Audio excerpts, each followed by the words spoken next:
Tunayo awamu ya 5. Yapo mambo mengi ya kimsingi, na nyinyi mashahidi. Nchi yetu tuliteleza, tulifanya mambo mengi hayapendezi, na haya ndio msuguano. Wenzetu tuliosoma nchi za kikomunisti wanasema LUSO, ama Law of Unity of Struggle Opposite. Msuguano wa fikra ama msuguano wa mambo ndio unazaa product nzuri. Pasipokuwa na msuguano, pana mashaka ya kufika safari mnakwenda. Lakini ule msuguano ambao ukiwa ni positive, msuguano sio msuguano tu watu wanataka kuleta vurugu, ule msuguano wa fikra, watu wanatoa, anatoa fikra hii, anatoa fikra, mnajenga nchi inakwenda. Sasa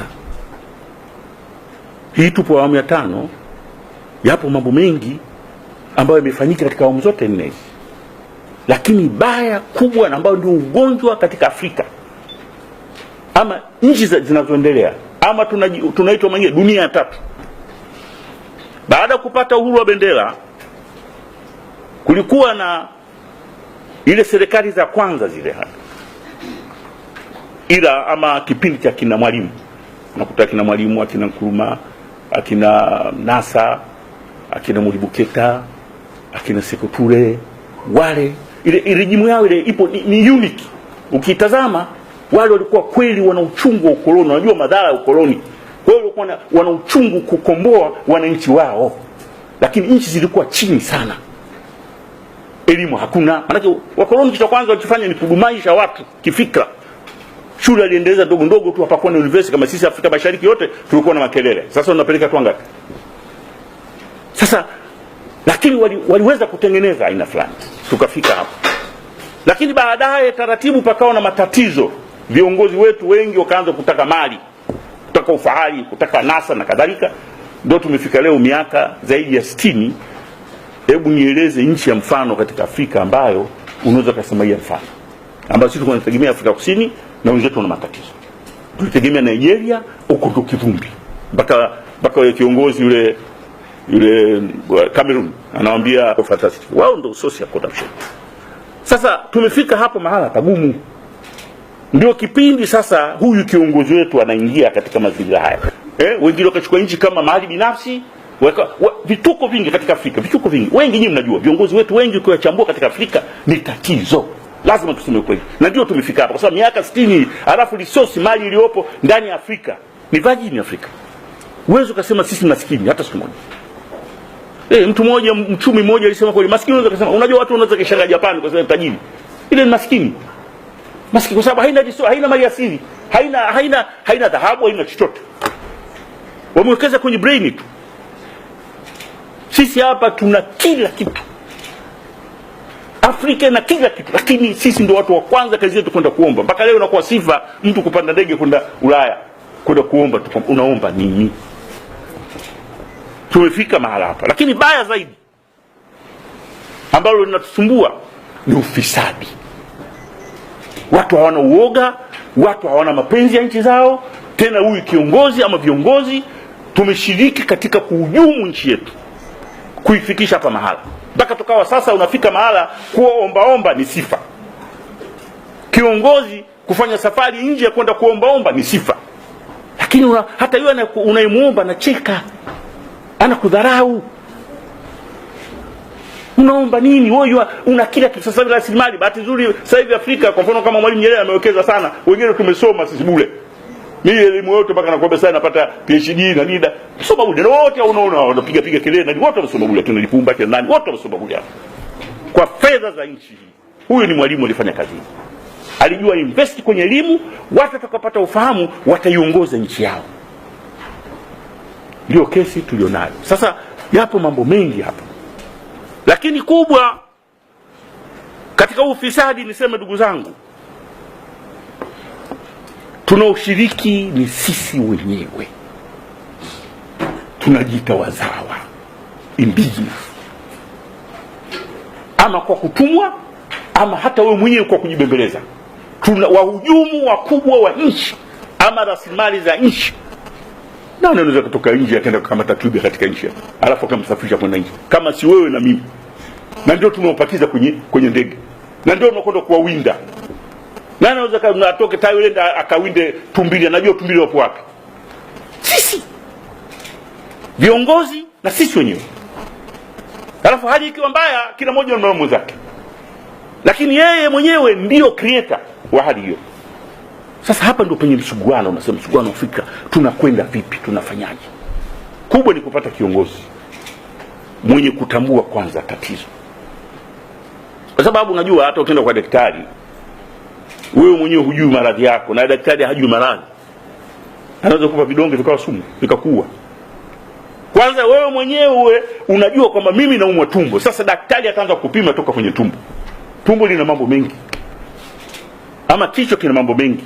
Baadaye akidiagnose anakupa proper medicine. Inawezekana hapa na kila mmoja sasa hivi ananung'unika, kila mmoja. Mwana siasa ananung'unika, mwandishi wa habari ananung'unika, msomi ananung'unika. Unamnung'unikia nani wakati nchi imepata uhuru toka 1961? Nusu karne ni kubwa sana. Usifanye mchezo. Watu walifanya mapinduzi, na ni Joseph Stalin alifanya mapinduzi katika muda mfupi. Within 5 years akaiondoa nchi ambayo ilikuwa chini kabisa, akasambaza umeme wote. Wanasema dictator. Haya mambo hiyo ni debatable. Lakini ndio msingi wa Urusi kujenga. Amejenga Stalin. Wala sio Lenin. Lakini palikuwa na masukosuko, na hata wengine wanakula matunda Stalin. Ndio alijenga base, hata ile military might. Ubabu wa kijeshi ule Stalin anafanya vitu vikubwa sana. Simsifii kwamba, lakini kuna mambo amefanya, lazima ukubali, ni objective haya, lazima uyaseme. Sio unamsema dictator. Kwa hiyo wenzetu wanasema dictator ni mtu wote mzuri, kwa sababu wenyewe hata wale wapigania uhuru wanasema dictator. Watu wanataka kujikomboa wanasema terrorist. Sasa lazima uangalie hao watu wanapotafasiri vitu, wanatafasiri kwa interest zao, kwa chuki zao, lakini wewe nenda objective. Lakini ameijenga nchi kwa muda mfupi, sio miaka 50. Akatumia resource ya ndani, akatumia wananchi wake, akajenga nchi ikawa very strong, ikawa super power. Sasa Afrika ina tatizo gani? Na particular Tanzania ina tatizo gani? Kwa nini tupo hapa? Na kwa nini tuendelee kunung'unika? Hayo ndio maswala ya kujiuliza wewe na mimi. Nani wa kumlalamikia sasa hivi? Kwa sababu tunasema kwamba zamani ukoloni imepita muda wake. Legacy yake imeshapita. Sasa wewe ukizungumzia ukoloni unachekwa tu. Mwingereza hana hata harufu hapa, yupo. Sasa wewe independent una kila kitu. Sasa ukoloni sasa hivi sio hoja. Hoja sasa ni viongozi wetu, na sisi wenyewe hatutaki kuiendeleza nchi yetu. Hatutaki kujitoa hapa. Na hasa viongozi ndio tatizo. Kwanza kumshukuru kiongozi wetu, rais wetu mpendwa Dr. John Pombe Magufuli, kwanza kwa kujitoa muhanga, na mwenyewe ametamka amejitoa kafara. Hii ni sentensi kubwa ndugu zangu, sio jambo dogo. Watu wanachukua kama hadithi wamezungumza. Hapana. Ana maana gani? Kwa sababu hii kazi anaifanya ni riski, watu hawataki kufanya. Viongozi wengi wanapokuja katika viongozi anaangalia hapa panafanya biashara, wanasema na nguvu sana, anakwenda hivyo basi mambo yanakwenda. Anaweza miaka yake kama kachuma, kama akawa mfanya biashara, kama whatever, basi anaondoka. Pata pension, imekwisha bali. Wananchi wapo katika hali tena mbaya. It doesn't care. Sasa huyu nasema ni tofauti, kwa sababu generation nyingi zimepita. Kupata watu wa namna hii ni wachache. Kama tujui, mimi nataka tukumbushane. Mimi sisemi kupata viongozi wa namna hii ambaye anasema mimi najitoa kafara. Nani anasema? Sentensi ngumu sana. Kwa ajili ya nchi yangu. Halafu anafanya jitihada, vitendo vyake vinafanana na kauli yake. Huyu anapaswa tumunge mkono. Tumshike. Na kweli tufanye ibada kumuomba Mungu amnusuru, kwa sababu hawa watu ambao anapambana nao, hawa watu ni watu wana nguvu. Tena watu hawa yupo nao, amemzunguka. Mimi mwanajeshi najua vita fadhali kupigana na adui yule, unamuona vile. Unajua, utajihami, utafanya tactics, lakini adui upo naye. Anasema nyoka akiwa ndani mule ndani, tatizo. Nyoka ambaye yupo ndani kwenye chumba unazunguka na ujue amejificha wapi na nini. Siku yote anaweza kugonga kafa. Very risky. Kwa jitihada hizi ambazo anafanya kiongozi wetu, nasema hasa sisi watu wa taaluma hii, unajua watu wanasema huyu bwana katumwa na nani? Mimi situmwi na mtu. Kwanza sina dhiki, na hata nilipowaita nyinyi sina dhiki. Mtu hata hamna mtu anaweza kanituma, natuma na shughuli zangu, na mimi situmwi na mtu wala situmiki na mtu. Mimi ni Mtanzania na najivunia utanzania wangu na nasimama hivyo, ila na uchungu wa nchi yangu. Na ndio maana leo nimekuja nimewaita wenzangu nyinyi. Lakini sio kama bwana katumwa na nani na nyumbani. Hii mambo kutumwa ni wenda wazimu. Unatuma alafu wewe mtu na akili yako mzima unatuma na watu. Umri huu unatumwa na mtu. Alafu wewe nini? Atanipa nini? Nimefanya kazi jeshini miaka zaidi ya 30. Nimepata heshima, nimekuwa zangu nimegombea, nafanya shughuli zangu, na leo utumwe. Situmwi na mtu. Nazungumza haya kama Mtanzania ambaye ana uchungu wa nchi yangu, lakini vile vile na sehemu ya kufanya contribution kuzungumza na wenzangu. Ili haya mengine tujaribu kuyaeleza na watu wajue kwamba huyu kiongozi ni tunu very rare kupata katika Afrika. I'm telling you, nenda tu. He's committed kwa nchi yake na ana uchungu na wananchi. Sasa lazima tunge mkono, lakini huyu ana maadui wengi sana. Hiyo lazima muelewe. Mimi hapa sizungumzie politics hapa. Hamna swala la politics hapa. Hapa kuna swala la reality. No politics, kila wakati siasa. Nani anakula siasa? Wananchi wana shida. Wanadhulumiwa haki zao. Leo unazungumzia kila wakati siasa tu. Watu sasa sukari amejaribu kupambana na mfumo wa sukari, ona unavyotusumbua. Watu wanahodhi. Na ushahidi upo, watu wana magala wanaweka na sukari, ifike mwezi wa Ramadhani watu waanze kupandisha vurugu. Lakini hao ni Watanzania wenzetu. Wana nguvu za kiuchumi. Huyu bwana ameshapa maeneo mengi. Kazungumza na TRA pale. TRA, bandari, nyinyi mnaona vita vyake. Wale watu wana nguvu. Wana tentacle. Kwa sababu unapozungumza na unapopambana na huyu kondo huyu, usimwangalie kondo. Ana watu waliomzunguka ambao wanapata maslahi yao ama wanaendesha maisha yao kwa kumtegemea huyu bwana. Kwa hiyo unapomgusa huyu utakuwa umegusa wengine watu 100. Sasa unawajua. Mwingine hata yule ambaye upo naye karibu anakushauri, mwingine anahusika naye. Ndio maana anasema jamani, niombeni Mungu, sababu salvation ipo kwa Mwenyezi Mungu sasa hivi. Hakuna sehemu yote kwenye salvation ya kiongozi wetu. Hana.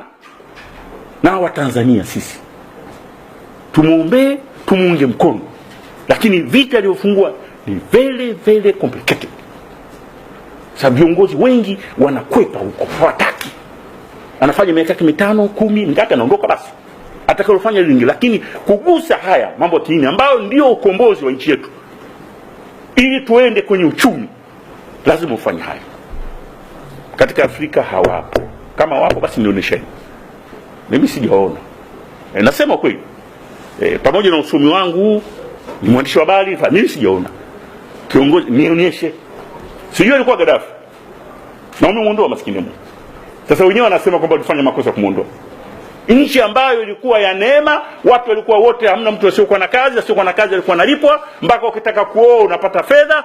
Wale wenzetu wanachukia vitu kama hivyo, hawataki. Na ndio maana nataka kueleza kwamba hii Syria anazungumza mheshimiwa hii, hata watu nje waitaki. Uwe mwizi tu, mtu wa ovyo ovyo. Saini mikataba ovyo ovyo, wewe utaishi. Ndio atakulinda. Viongozi wangapi wanalinda? Nenda kasome kitabu hiki. Mwandishi wa habari, ukisoma kitabu hiki ndio utajua manufacturing consent. Ametunga huyu profesa Noam Chomsky na huyu Edward Hellman. Hii kwa mwandishi wa habari soma, utaona mashirika humo. Huyu Marekani profesa anaelezea ubadhirifu na ufisadi unaofanywa na hizi nchi ambazo leo nasema zinatusaidia. Msaidiwa nani? Amesaidiwa hapa katika miaka 50. Mmeona nchi imekomboka kwa misaada ya nje. Wapi? Kama data uone kwamba kuna nchi ambazo zilikuwa kubwa ni hiyo Nigeria, South Africa.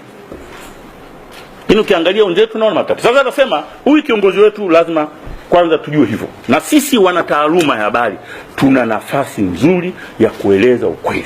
Kukosoa ni jambo la kawaida. Kukosoa na kukosoana ni kawaida. Panapoteleza lakini kuna watu sasa hivi wanafanya njama ya kutaka kumtengua huyo bwana nguvu asifanye haya mambo. Sasa mambo yanawakera, lakini watu wachache, wewe na mimi tunufaika. Na ndio maana wanafucha sukari, watafanya vitu vingi sana. Bado anagusa. Watu walikuwa wanapeleka hapa bandarini, wanapitisha mizigo tu bure. Tena wengine wakala, sio anapitisha yake bure, lakini kwa bana ukitaka kupitisha basi mimi nitakupitisha bure, lakini kwa hiyo bandari haipati fedha. Kuna mtu hapa na kwa bandari. Nani asijua? Naomba naongea kafirisi na mashirika. Fisadi mkubwa sana nchi tumefanya. Tumefika mara hapa sio umaskini. Sisi sio maskini.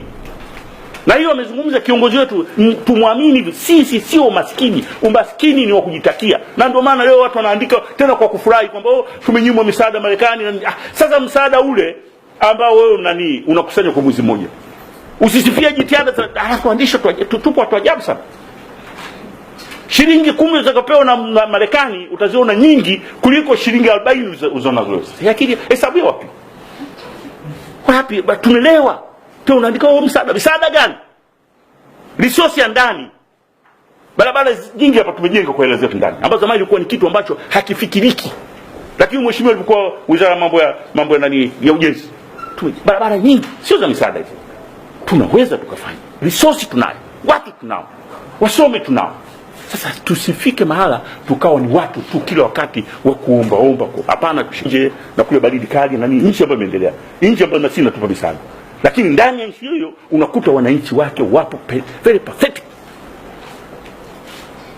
Sasa wewe ukisema unataka kujitegemea, ndio alimkuta baba wa taifa. Unataka kujitegemea. Hii shamba la bibi, hii mali yote iliyopa wanaona kama ni yao. Hiyo ndio concept ya wenzetu. Kwa hiyo ni kupata viongozi wa ajabu na nini wanafanya vitu tunakwenda. Sasa ndio nasema kiongozi wetu huyo tunatakiwa tumsupport. Lakini iko vita vya ndani, vita vya nje. Na watu ambao tunaweza kufanya kazi hii. Mimi nimefurahi sasa hivi hata uchambuzi wa wasomi. Sio ule ushabiki. Hawendi kwenye ushabiki. Wengi wanakwenda wanaangalia